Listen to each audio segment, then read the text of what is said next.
Votação da PEC paralela da Previdência pode ser concluída nesta semana. Prisão após condenação em segunda instância. Presidente da Comissão de Constituição e Justiça incluiu PEC sobre o tema na pauta da reunião de amanhã. E comissão temporária do Senado segue na investigação das manchas de óleo que atingiram a costa brasileira. Hoje é terça-feira, 19 de novembro, e esses são os destaques do Senado Notícias, que começa agora.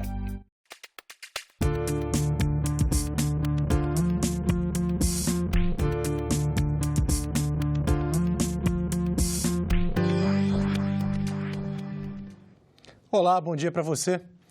Emendas à PEC paralela da Previdência e proibição de cortes em verbas destinadas a obras públicas são os destaques do plenário do Senado nesta semana.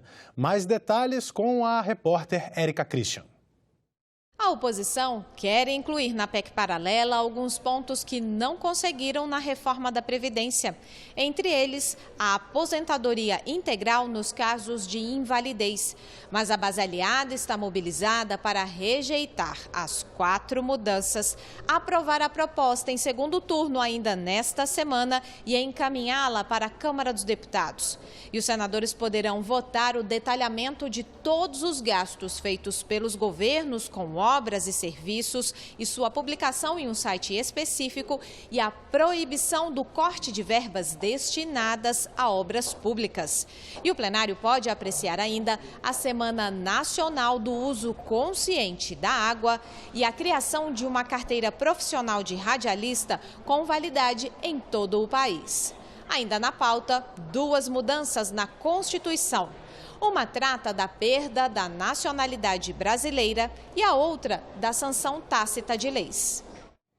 E como informou aí a repórter Érica Christian, os senadores podem votar não só os destaques da PEC paralela da Previdência, mas também o texto completo em segundo turno. A expectativa é enviar a proposta para a Câmara dos Deputados ainda nesta semana. O presidente do Senado tem ressaltado a importância de incluir estados e municípios nas novas regras de aposentadoria.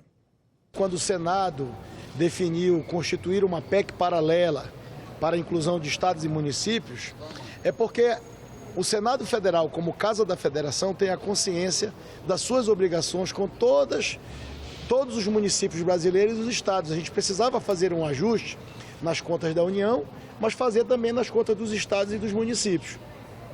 Quando muitos falavam que essa PEC paralela ela não seria votada, nós já votamos ela em primeiro turno, já iniciamos as votações dos destaques. A gente vai concluir em segundo turno a PEC paralela e encaminhar para a Câmara dos Deputados, para lá na Câmara se constituir uma comissão especial e os deputados e deputadas começarem a debater esse assunto.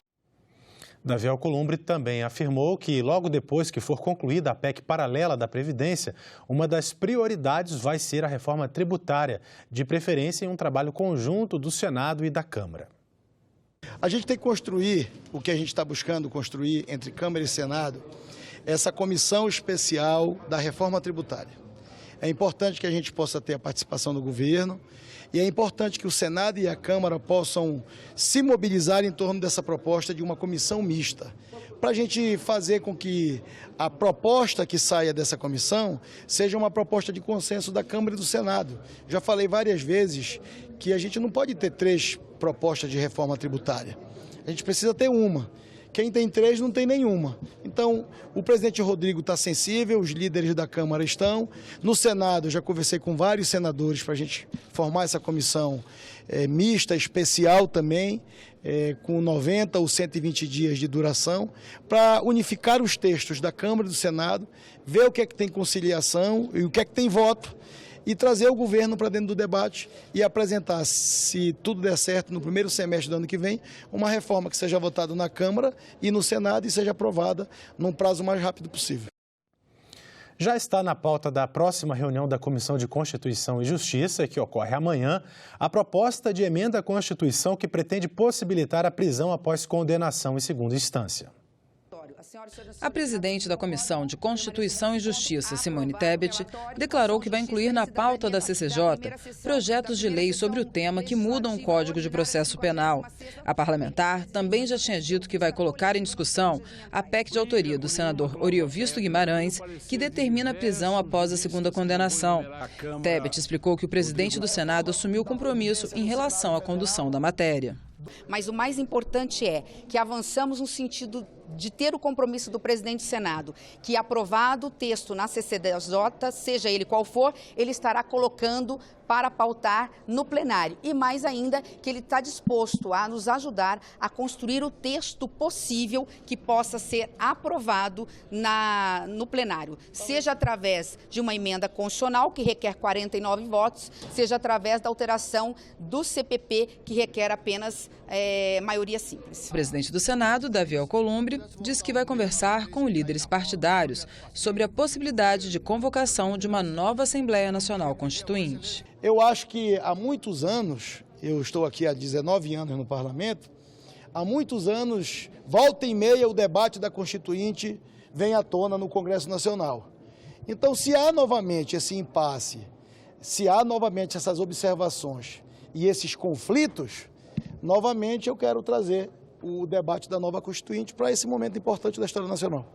O assunto gerou polêmica entre os senadores. Nenhum país aguenta esse vai e vem sobre uma determinada Constituição. As Constituições, apesar de não ser jurista, apesar de não ser advogado, mas as Constituições, elas têm seus pilares. Tem uma ideia inicial de onde você constrói o prédio. A PEC que altera o artigo 93 da Constituição Federal, ela não foi pensada no calor de emoções, ela não é uma resposta ao Supremo, ela é uma tentativa de tornar o Brasil um país sério, onde a justiça funciona. 43 senadores, senhor presidente, já se manifestaram por carta ao ministro Toffoli, pedindo que ele tivesse mantido a prisão em segunda instância. Não o fez, mas deixou muito claro que é responsabilidade nossa. E hoje, às 10h30 da manhã, vai ser realizada a reunião da comissão temporária que investiga o derramamento de petróleo que atingiu a costa brasileira. Os senadores devem aprovar diligências para a definição de estratégias de ação para evitar a contaminação do rio Amazonas e também para a realização de uma fiscalização no Espírito Santo. E ontem foi divulgado que imagens de satélite identificaram um navio que pode ser responsável pelo derramamento. E a Câmara dos Deputados também criou uma CPI para investigar as causas do problema. A CPI mista que investiga as notícias falsas tem reunião hoje à 13h.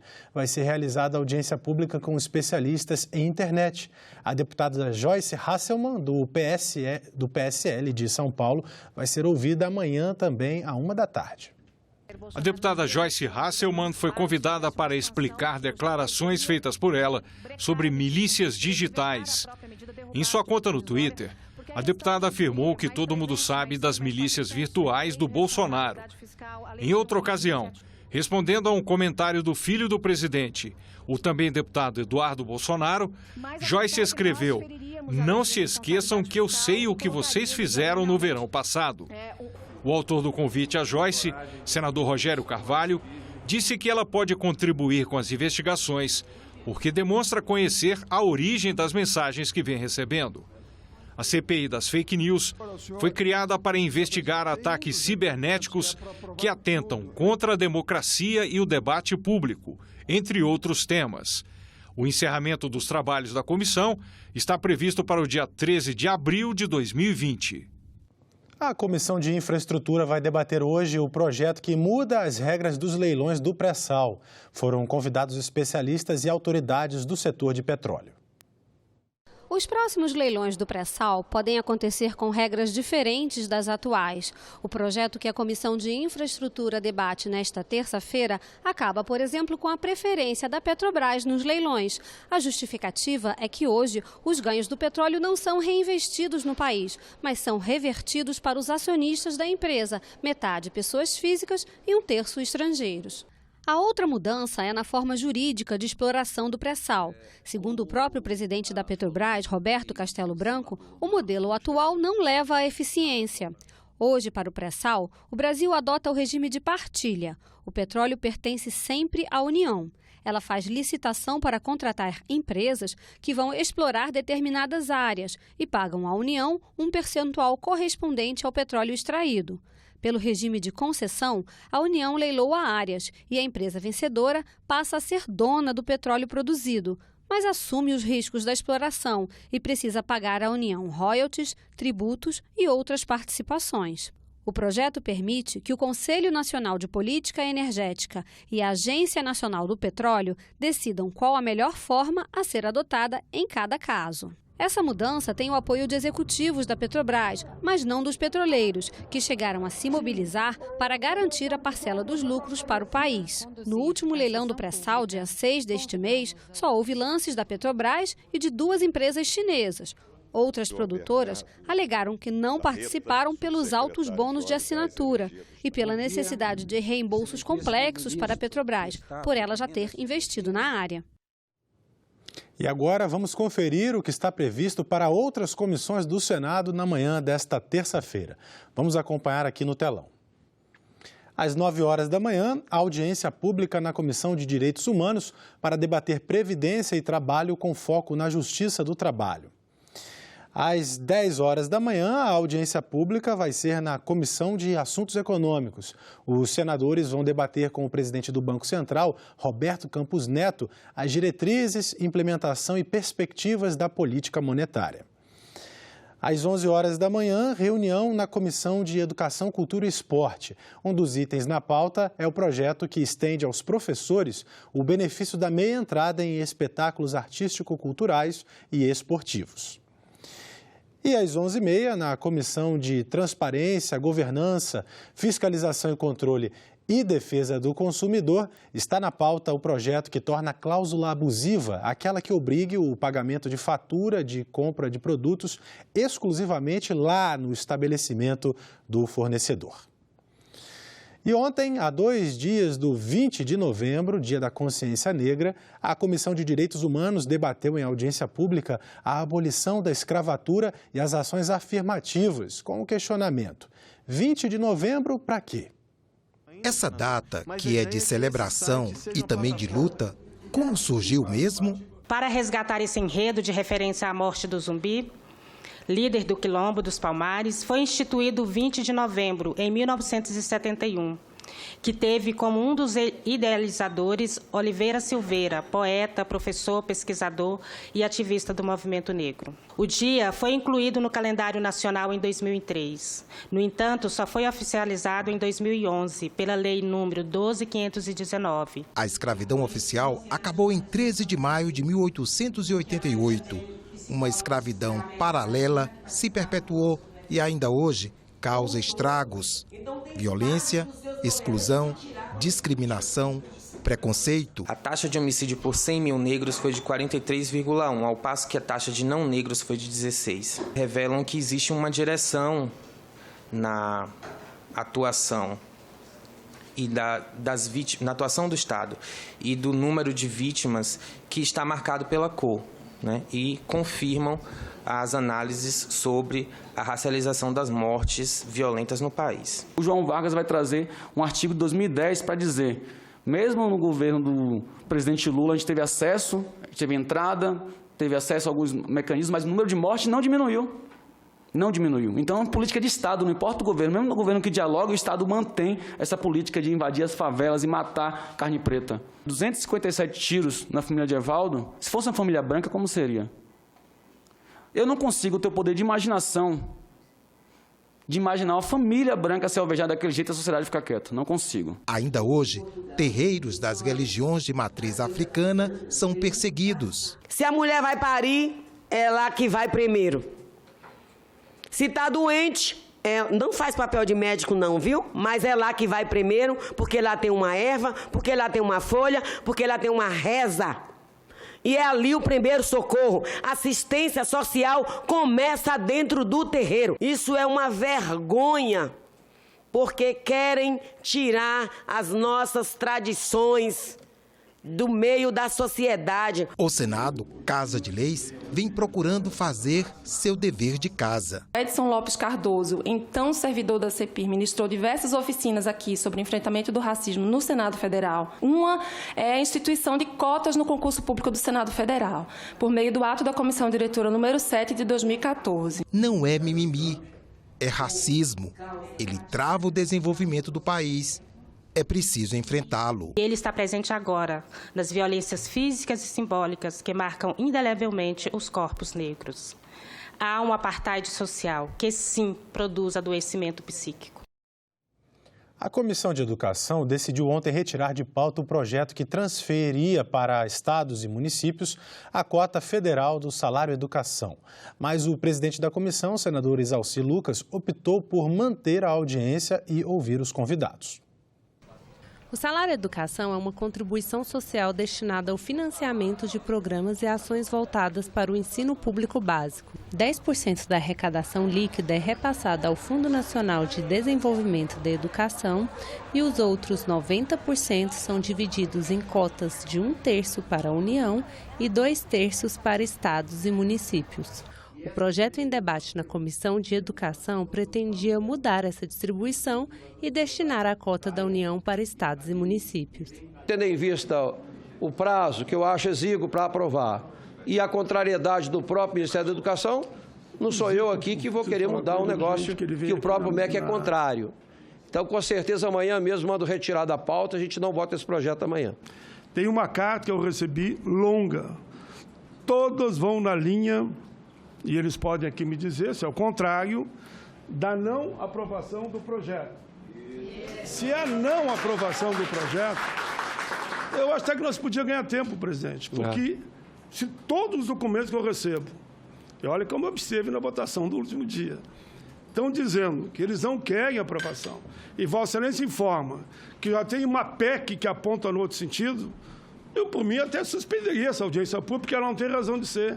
Mesmo com a retirada do projeto da pauta, o assunto foi discutido entre os participantes. Alguns convidados apontaram que o projeto afetaria programas de alimentação escolar, transporte, material didático e verba para as instituições educacionais. Um tema complexo, esses recursos que Vossa Excelência se refere, a movimentação desses recursos e a forma de utilizá-lo com esse projeto de lei impõe que tenhamos, de fato, mais temperança nessa discussão. As mudanças, ou seja, as mudanças agora no passado, proporiam, não é que nós estamos num projeto que vai ser retirado, poria em risco importantes programas. Sim, por que poria em risco? Porque, na verdade, nós temos a garantia hoje de recursos para financiá-los. Então, se retirar esses recursos, ou se ele se retirasse, nós pediríamos essa garantia de se ter recursos para o financiamento. Nós estamos passando dificuldade econômica no país, passando um momento de contingenciamento no país, no entanto, esses recursos não sofreram contingenciamento. Toda a escola recebeu o dinheiro da escola, toda a prefeitura recebeu o dinheiro da alimentação escolar e assim sucessivamente. O único objetivo que eu tenho nesse projeto era aumentar os recursos da educação em 9 bilhões, só isso. Na coluna da Instituição Fiscal Independente de hoje, o economista Felipe Salto, diretor da instituição, fala sobre o novo pacote econômico proposto pelo governo ao Congresso. A Instituição Fiscal Independente, a IFE do Senado Federal, divulgou nos últimos dias o Comentários da IFE número 4. O objetivo é avaliar o novo pacote econômico divulgado pelo Ministério da Economia, composto por 3 propostas de emenda à Constituição: a PEC da emergência fiscal, a PEC do Pacto Federativo e a PEC dos fundos públicos. As 3 ações, de maneira conjunta, vão auxiliar, se aprovadas, a melhorar a qualidade das contas públicas no Brasil, tanto no âmbito da União quanto no âmbito dos estados e municípios. Especificamente sobre a emergência fiscal, a ideia é que os gatilhos do teto de gastos públicos, aprovado em 2016, passem a valer imediatamente. A ideia é que, como a regra de ouro das contas públicas, que diz que não se pode fazer dívida se não for para investir, está sendo descumprida, esse descumprimento passe a ser justamente o quadro de emergência fiscal. Nesse caso, o governo poderá reduzir a jornada dos servidores em até 25%, conter a evolução dos salários, congelar concursos públicos, além de tomar medidas como acabar com indenizações, vantagens, os chamados penduricalhos dos salários em algumas áreas do serviço público. Já a PEC do Pacto Federativo, ela avança também com as mesmas medidas no caso dos estados e municípios. Além disso, cria-se o Conselho Fiscal da República, que vai ajudar a dar uma maior coordenação às finanças públicas, também no âmbito local, no âmbito dos governos estaduais e dos governos municipais, e, além disso, dá novas atribuições ao Tribunal de Contas da União, permitindo que ele normatize regras de contas públicas no âmbito dos estados e dos municípios. Essa é uma lacuna importante que ainda não foi coberta, apesar de a Lei de Responsabilidade Fiscal, aprovada em 2000, obrigar a criação do Conselho de Gestão Fiscal. Até hoje não saiu do papel.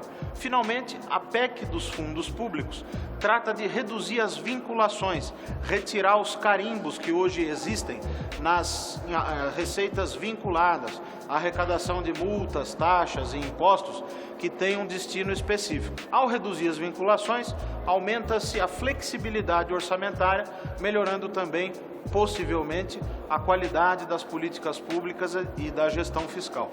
Acompanhe o trabalho da IFE e leia o Comentários da IFE número 4, disponível na nossa página. Aproximar os jovens da política e da democracia. Este é o objetivo do Estágio Visita, um novo projeto do Senado Federal. 19 estudantes de graduação e pós-graduação de diversos estados do país participam nesta semana do projeto Estágio Visita, promovido pelo Senado Federal. Idealizado pelo senador Irajá, presidente da Frente Parlamentar da Juventude, o programa deve ser ampliado nos próximos anos. E daqui, dessa experiência, é que nós vamos replicar o ano que vem as visitas de outros estudantes de todo o Brasil. Nós estamos com a intenção de fazer o programa acontecer entre os meses ali de fevereiro, março até novembro, né, Paulo?